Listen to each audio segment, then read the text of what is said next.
And I think Jennifer Lopez was the daughter-in-law that was about to come into Yeah. the family, how she was terrorized.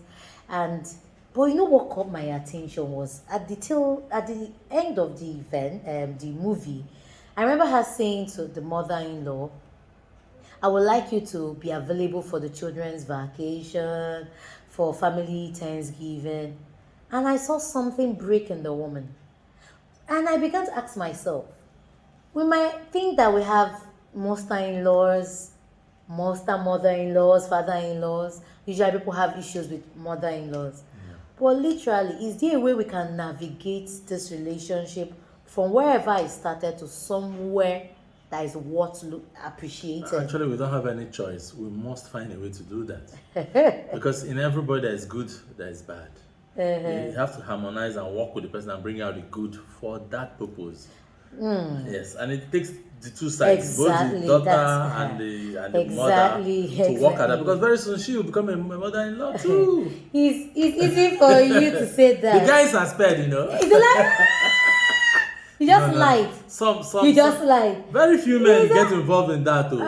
It's not even Get better involved if in they, that if they had that gotten drama. involved. Maybe the drama wouldn't have been that long. Ladies, No, am I they making can sense? caution their wives. No, don't say that, my respectively. love. I But most disagree. men don't. I disagree. No send you that one. No, it's wrong. What you're saying is because I'm a good manager of relationships concerning us. Don't say that. Okay. Because if you don't step your feet, most mother-in-laws especially cross boundaries that they shouldn't cross. Yes, that's why I said they ought to caution their wives, both the son and they need to caution Okay, their both the son and the father. father. Yes, That's what you're saying. But if you're Yes. saying that Not it to go and doesn't begin mean to aggravate everything, they don't do that. no, Most men by don't do that. being silent, I think you are being a very active Yes, you're participant. allowing that happen. So Yes. silence and acknowledgement that you're okay what is happening on both sides, on both ends. Some You don't know, just want to be involved in the drama. But really- we should rise up and actually caution and put checks and balances. but I have heard about father-in-laws that are even worse than mother-in-laws. No, we didn't say all men, most men. Like that. Some are Thank you demons, for some that are demons, correction. Nobody is a demon. The way This they young behave, the way they man, behave. this young man. Welcome to today's conversation. It's Relationship Clinic and it's your girl Angie and my husband. I'm Rich. We're about to discuss a very topical issue, and we've tagged it in-laws, In-laws and in-laws. Why did we tag that? The progression you can make, you can start at in-laws, Yeah. but you can graduate to in-laws. But our aim in this relationship is it possible to graduate to in-laws? The transition. So make that journey, let it be smooth, hopefully. But you know, the core of the matter is that women are territorial. Every woman, both mother-in-law That's and the yes, truth. so The mother thinks you're coming to my territory now. You need to come and pay homage, proper homage. You know, and when you don't do that, it becomes an issue. It becomes an issue. Meanwhile, the new woman is dreaming about her own new territory. but there's something I want to say. Please, have you ever dated someone and the family really accepted you? Oh, that's a different ball game. Then you not get into a relationship and you're getting married and it's like everybody just reads meaning into everything. You're seeing speeds and all kind of things. So, but you it's not that you changed, simply that, and I think in course of counseling, I've learned some very vital information we'll share today that could really help navigate this relationship from toxicity to something pleasurable. Yeah. My husband and I You actually have no option. That's the truth. You must. That's. When you must you- cross that line. when You must go across that if you want a harmonious. when you say you have no extended option, family. I have Harmonious no extended family. What's up when you back out? My dear, there are things I've heard about in-laws. I didn't actually start with a very pleasurable experience. Not by any fault of ours, but in retrospect, then I felt victimized. But as years have grown, I've begun to understand that maybe And she has developed some toughness and with wisdom. You know, at times you come peke thinking they will carry, hey, we have a new bride, we have a new. You don't know You're not helping you matters. don't know they're trying to upset you and push you out of that. So position. my husband also not played sure. a very. Let me share our story a bit. I won't share major details, but I'll permit me to Share, share. please. Okay, so when we got married, we come from diverse ways of thinking, and I looked a bit wild, so it was even a turn off for my mother-in-law. And the first wife that came in was very calm, very obedient. Look at me now. Ah, so there were certain conditions that Mama felt I needed to adhere to. And I felt that those conditions were detrimental to our relationship. So one of them was, okay, you could leave from here and then graduate to your house. And I said no. Not because of anything. I felt that we didn't date, we didn't court. We needed the freedom of learning each other. And my husband was silent in that conversation, which my mother-in-law read as manipulation, that I was too strong. And most of this conversation was holding behind my back. Usually, when my We are husband, not friends then, so weren't catching each other up. We're not feeding each other up, carrying each other along. So the conversation will happen behind my back. And I'll come innocent, I'll just come. He's not innocent, they want to put me in he's between, not in between two of them. innocent. Let me tell you why I say he's not innocent. I say, madam, make sure, myself he's sure. Let me see. My husband will be out. And maybe I came into the house preparation for our wedding. My mother-in-law will call me and talk. Then my husband comes in and I'll say, see what Mama said. Mama will keep a very innocent face as if she never said that. But there was one that really hurt me. And my husband, you're not. And I'm sharing this not to disrespect anybody. But I felt that, and my husband didn't know I was going to share this part actually, but I felt it's necessary. Because if I now share where the journey I am with my mother-in-law, you will understand the progression. So my husband, when I'm about to get married, my husband, they had the family house and maybe they felt we were going to start from there.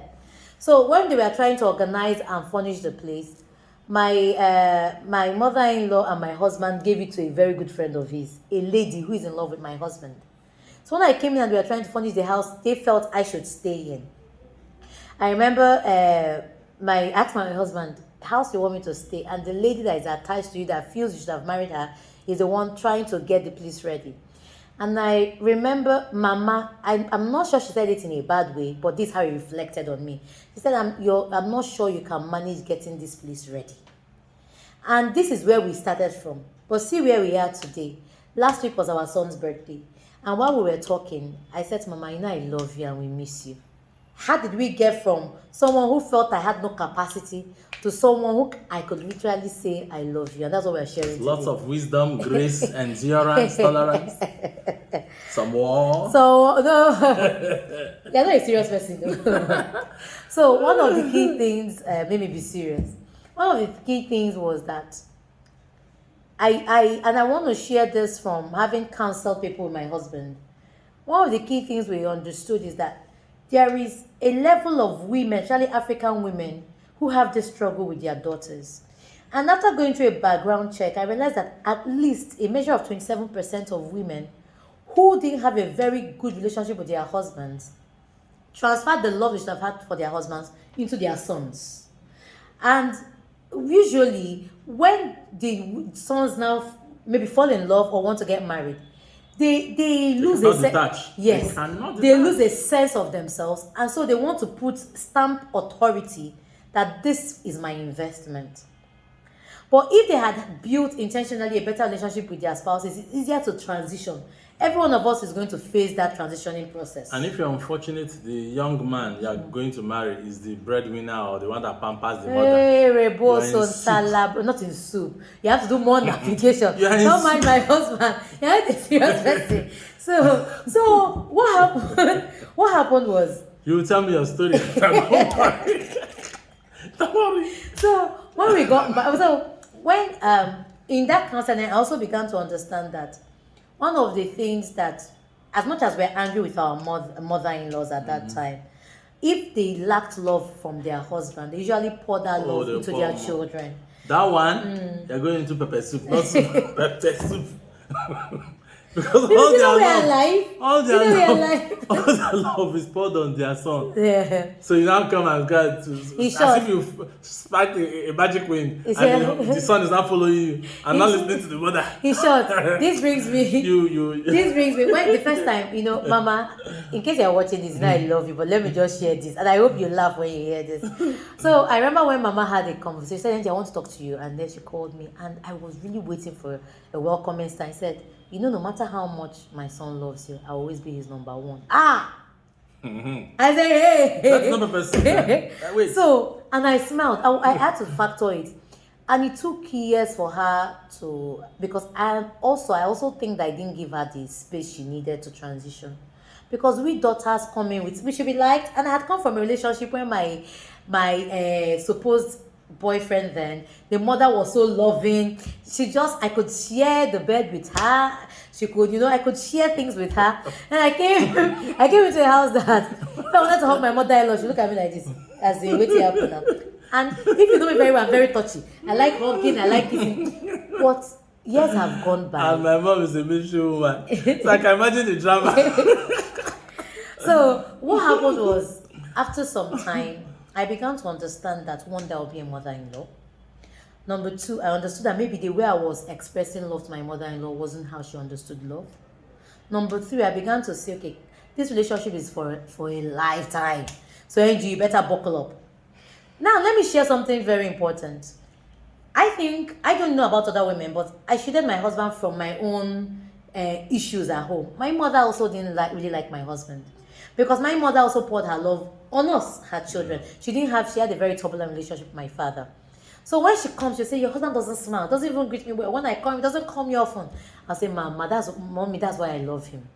But when my mother-in-law complained about me to my husband, he said nothing. And he saying nothing was saying that maybe that's actually the problem with my wife. But if my mother came and she'll call me, you know that your husband hasn't called me. I'll say, Mommy, he's a doctor. It really helped us. We say, and so, what is it? I'll say, Mommy, I just love him the way he is. And then my husband had a caustic tongue. So usually, my mother will call him, do you know you've not spoken to me? My husband has. I'm never marry your daughter now. Should we reverse? Because I proposed. So my husband was very caustic with his tongue. And each time my mother came very angry, I was able to quench the fires. So we're going to share. She actually did a great job too, because left to me and see me wahala. I just proposed them because I don't call you. Well, should I call you? Should I really call you? Oh God. So the few things I took is these are the things that we learned on how to navigate with our in-laws. So I want to share, especially mother-in-law, father-in-laws. Siblings also have their dynamics, but they usually, if they're not living in your space with you, you are free. Not you're free. You're able to manage it better. So number one thing I took from this is they have spent years nurturing their children. Yes. So to some extent, they need to have a feedback. They need to reap some reward, and they will appreciate the husband, their son's wife, to love them, to serve them, to lean towards them, and some of them overdo it, no doubt. Yes. But these two mothers, they are loving women by their own rights. But they just overpoured it to their own children. Yeah. So when it was time to transition, they were holding too tightly. Yes. So one of the But I have to break off that, we did. So what we did was, first of all, as husband and wife, have a conversation. Make an agreement that you're going to treat your parents the same way. Yeah. There is that's one thing. The same standard.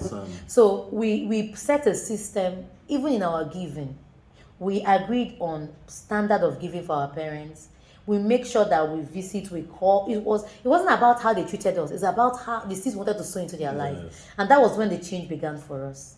And number two was that we set boundaries. So the first one was we set a system on how to relate with both of them. And part of the system was this: if we're going to give someone, let's say we're going to give the mother something, she will make sure I give the gift.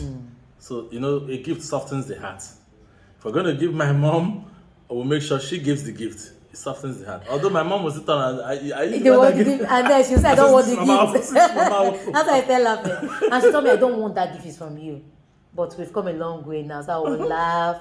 I was very upset. I felt victimized. But after a while, we've gotten a relationship. And so the second thing we did was we created boundaries. After creating the system of, okay, this is how we'll give our gifts, we'll always give it in love. There is nothing like my mom is more special than your mother, irrespective of how they were treating us. That's when we got our acts together. The second thing we did was we created boundaries. You have no right to disrespect my spouse because you feel that they didn't treat you well. It was a tough call for my husband at first, because my husband felt, let me just be at the fence. Anyone. But it wasn't working with me, so share your experience before I go in the boundary setting. Yes, boundary means if they are able to come and visit, we ought to know. And they're coming to stay longer, so that we can prepare and make adequate arrangements. But at times, these things, you set things, it won't work initially, but you have to persist, you have to be consistent about it. Most of the time at home, I wasn't at home because then I think I was doing 2-3 jobs. So that spared me. But thank God my wife knew how to navigate, and she really was able to do that. It spared me really, because that time, things ends were not meeting. So you can imagine. Let me tell you the truth. What happened was my mother was dodging the responsibility of sharing, because he felt that if he creates a boundary, his mom will feel hurt, or I could feel hurt. So he didn't want to feel, but the boundary is actually what now establishes a relationship. So at the time, he had to sit down and we had to have that talk. So I told him, if we're going to make this work, both parents need to know that we are creating our life. And in Genesis 2, I think it's 24, God said they will live and cleave. Cleave is a boundary. You must live to cleave. So visit what we need to know. Yes. When you come, our decisions in our home should not be made with you. We need to make our decisions. It was difficult because our parents will call, hey, this decision. Now our parents call each other. Did you hear their decision? How is it going? Because these decisions we are making, we have to make our mistakes together. Yes. And we have to acknowledge that these mistakes are part of our journey.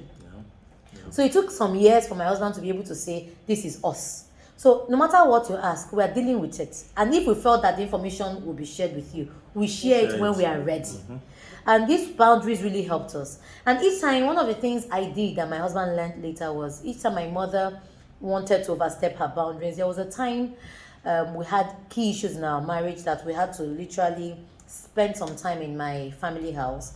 In that conversation that we shared, I had to go forward at my mom, because of the issues going around, we have to spend some time in the family house with you. But if you have any complaints with my husband, you don't have a right to go to him directly. Tell me and I'll be able to share the information with him. And we didn't know we would stay up to 2 years in that issue. There are ups and downs in relationship. But for those 2 years, nobody heard our voice. There was no complaining. In fact, that's when we started bonding a bit. A bit. Because I was able, and let me tell you, the complaints were coming, but I was fielding them, and I never made my husband feel less than he was meant to. Why am I sharing that? Sometimes, because Indians actually live with their in-laws. How did they navigate those situations? That's a walking miracle. It's a walking miracle, true. So, and I say that to everybody because it's very key. So for the 2 years, I also made sure that not many people knew that we were going through issues. So it wouldn't enforce it. Yeah. So usually we were busy. My husband literally came home at night. We were able to navigate and get a house and move out of that place for 2 years. But those 2 years, not once was my husband disrespected. And by the time my mother-in-law came into our new house and we still had our issues of boundaries, that's when my husband learned to establish boundaries concerning both of us. And boundaries are key. We've shared about systems, the systems of how you love them, irrespective of how they treat you. We've shared about boundaries. Part of the boundary was that what is cooked in the house, that's what everybody will eat. Yes, so. But you can trust mothers. My mother went and organized the party. When we complained, he said, did I take any money from you? I cooked the food, I invited the people. I said, listen, Mama, you don't know boundary at all. No. So we have to restart. And this is boundaries don't stop. We reestablish them again and again. And the game. Out of love, you step your feet and say, no, don't. And if your spouse, if you're in agreement, let the boundaries be set by the child of either the mother or the father. Let it not be set by you, the other child, because you always feel that whatever you're saying is disrespectful. Against them, and so, and in setting those boundaries, be united, be firm. The third thing we've told people is welcome them into the family. Yes. Why won't Mama want? Why? You see, let our mothers know that we love them. There should be days that birthdays, Thanksgiving, Christmas.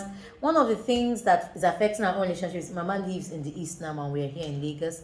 But your Mama should be able to, both my mother, I call my mom 𝐷𝐸𝐴, and Mama being my mother-in-law, they should be able to know that there is room in our house for them. And it's very important. If you remember Monster-in-law, when the girl started saying, I don't want you to interfere in our family, but you must be available for Thanksgiving, you could see the woman's literal joy.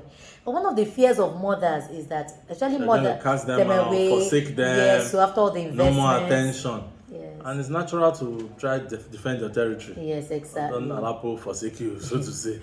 So the thing we are sharing now that is the last should actually have been the first is called perception. You see, your perception drives the action. Instagram, history, past stories, even prepare women to fight their mother-in-laws or mother-in-laws fight their wife, their daughters. And usually, if you leave those things, you might even have a relationship. Yes. You know? Some come with person, let me show this person I'm tough. Exactly. You can't play with me. Exactly. Why are you showing you're Yes. tough? You You're know? supposed to be family. So when we get into that relationship, whenever you've heard outside, please keep it Drop outside. it. Yes, just drop it. Just tell yourself, I'm coming to learn, I'm coming to love these people. And mama, what mother-in-laws are listening, father-in-laws are listening, this young lady is coming from a different culture. Can you give her room to make mistakes? Express herself. Yes. To even show you who she really is. Because we But have you get someone pretending and complying, when the real person comes out, you yourself will know that's come. You know, so we literally we want our daughter-in-laws or even our son-in-laws to reflect the values we have already built. But remember that this person is coming from a different culture. Yes. It takes And they're going to build new and hopefully better values. Exactly. So give them that room. Give your son-in-law's room. Give your daughter-in-law's room on both sides. Say, though these things they do, just like I always share this story about my former PA calling me and shouting, my girl is very stupid. You know, she turned Gary. And I said, we turned Gary. So there are some things that your daughter-in-law will come in with that seems strange. You're not used to. Yeah. And it's vice versa. Your mother-in-law maybe is used to. I heard a story that blew my mind. And the mother-in-law, they were sharing this with me and I couldn't just understand it. The mother-in-law was saying that when she goes to her first son's house, she sleeps with her son on the bed while the daughter-in-law sleeps on the floor. So she went to her other daughter-in-law's house and the daughter-in-law said, no mama, there is a visitor's room, you can go there. And she said, but when I go to, no. Who is that? In short, that daughter-in-law that even allowed you needs to work on her confidence. Even the man that agreed to do that one. That's wrong. For peace to reign. Which peace is not reigning, no. No. It's better the man and the wife goes to another place and give them. No, I mean, worst case scenario, no room, no. But the master's bedroom where there is a union should not be shared with anybody. Yes. Be it mother-in-law, father-in-law. One room, one bedroom. What do you do? That's why we are praying that God will bless everyone that gets married, so you can have at least 2 rooms. You know, so that you can put a mattress for the children on the floor in your bedroom and your in-laws can share the other room. But I think the mother-in-law and the son sharing the bed for the wife. That's totally wrong. No. That's rubbing it on her face. That Nami gets my son. So let's recap again for understanding. So I will begin from the end part of it, which should have been the first, perception. Your perception determines your reality and your truth. Without anything that people have told you, you've never been in this family and you've never seen this son-in-law and daughter-in-law. Give everyone a chance. Yes, give that relationship a chance and allow people to express themselves. Exactly. You might end up falling in love with the person, you never know. Exactly. No, that's the truth. And if you had come from the place where maybe your ex, the person you dated, they really loved you, I know you desired that, but you have to relearn and unlearn the dynamics that is needed for this new family you're in. Secondly is systems are the way forward. Don't make decisions because of emotions or how you've been treated. I said, my mother-in-law will never come to this house so again. because of how you've been treated. When you now get pregnant and deliver, who will do the amugo? My husband, you're going too far. No. You need help. Because we are welcoming. Doesn't everybody is going through it, but it's very important. In our own house, both mother-in-laws come. You remember the baby is also her. Yes. So in our house, how we do it is that both mother-in-laws come, but they come differently. Yes. One for comes peace to read, or else you go to the second level. So my mother comes first because I come from the Igbo culture. Your mother nurses you first. Yes. When my mother is done for her 2 weeks and leaves, my mother-in-law comes and does her 2 weeks and goes. So we found out that in sharing and being giving them fair chance, they feel appreciated and valued. Yes. You know, basically. And incidentally, our mother-in-laws now they are friends. They are friends. Our mothers, they are friends. They're actually friends. So usually they call each other to complain about us. It's fine. It's fine. If you bring 2 of them together at the same time, you go to in-law jams. No recovery. They are better now. They are older. They don't. They are better. No, I mean if you brought 2 others together to come at yes. That's in-law jams. You learn about that later. So I've talked about perception is key. Be welcoming. Don't judge people by information you've heard. Be welcoming. We talked about the second one. Systems are very important. Don't make decisions with emotions. make decisions that are needful to move the relationship. And decisions that will work. You Don't know, make arbitrary decisions. and do it together. Yes. The third one we talked about is boundaries. Boundaries protect your love for each other and protect them. When you set boundaries, you understand that this is what we should do and what we shouldn't do. And it makes things easier. Set boundaries. And the last one is be authentic. Stop pretending. You see, each time you pretend, they might not understand, but they always feel that something is fake about both of you. Yes. Be real. Let them know. I know mothers, they will seek out what they are looking for. Be real. Be real. Let them know that you love their spouse. And when you're upset, you don't need to disrespect their children in front of them, because parents have this ideology that their child is always right, while you are the problem. So while having those conversations, try not to bring all your complaints to your parents. You might forgive your spouse, but usually they don't forgive your spouse. And they won't forget. Even if they try to forgive, they usually don't forget. So have sponsors, accountability partners that you can share your complaints about your spouse and work with the and those you can learn from. Exactly. But remember that share the good times with them. And if they must come into your relationship, let it be that you have gone through all other channels before you bring the complaint, so you don't damage their perception of your marriage. And if you damage it, usually you might want to think you are complaining, but you are damaging their perception of your spouse, and usually it affects the marriage negatively. Any last words for everyone listening? Oh, before I say I forgot. Better subscribe. Did you enjoy this conversation? Subscribe. And share with your friends. Yes, so this is Keeping Marriage Alive initiative. Still relationship clinic. Yes, so and it's your girl NG. And Rich. So remember to subscribe. This is our YouTube channel, Keeping Marriage Alive initiative. We're on Facebook and Instagram, Keeping Marriage Alive. And of course, we're on Twitter, @AliveKMA. Send us an email, info@keepingmarriagealive.com or ngrich@keepingmarriagealive.com. You can simply also send it as keepingmarriagealive@gmail.com. And you can, of course, WhatsApp, chat. Let's have this conversation on how to navigate in-laws to in-laws, and of course, in-laws. And by chatting us on +234 7088 765 It will be great to hear from you. So maybe any last words for our people? Work out your relationship with your in-laws. The vital part of relationship, particularly in this part of the world. Abroad, you can say nuclear family. Here, it's extended family, and it's for real. It's for real. And they're not dying soon. Why did you make that comment? Some people wish the in-laws go. But it's not like that. Walk around it. Remember that for me, what saved me was I kept telling myself, I'll be a mother-in-law tomorrow. Yes. The seeds I sow is the harvest I will receive in my own season.